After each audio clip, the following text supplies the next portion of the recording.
Okay, so this Dell laptop suddenly stopped booting, and the first thing I saw was this error, the partition table. Then the laptop started the Intel boot agent, and eventually I got PXE-E61 Media Test Failure, check cable, and finally no boot device found.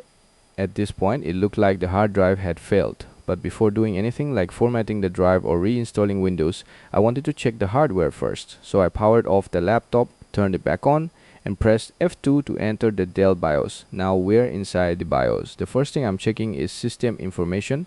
I'm scrolling down to the device information section, and right here we can see the primary hard drive. It's showing a 1TB hard drive, so that's actually good news. The BIOS can still detect the hard drive. This is an important troubleshooting step because if the drive isn't detected here, changing the boot order probably won't solve the problem. So in my case, the drive was detected next. I'm going to boot sequence here. We can see the available boot devices including the internal HDD. I'm selecting the internal HDD and moving it to the top of the boot order. The reason I'm doing this is to make sure the laptop checks the internal drive before trying other boot devices.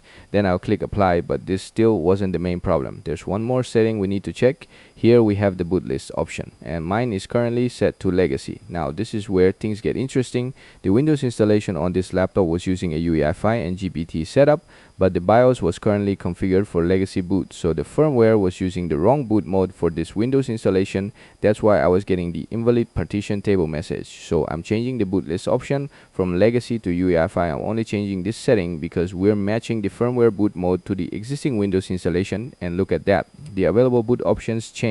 Now we can see Windows Boot Manager. That's exactly what we want. I'll make sure Windows Boot Manager is at the top. Click apply and exit the BIOS. Now let's restart the laptop.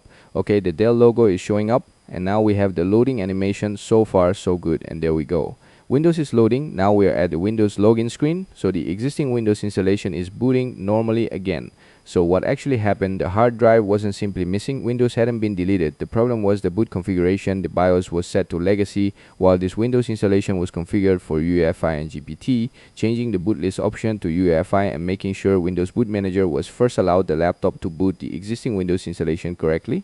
And the important part is that I didn't format the drive, delete the partitions, or reinstall Windows. So if you're seeing invalid partition table on a Dell laptop, don't immediately assume the hard drive is dead.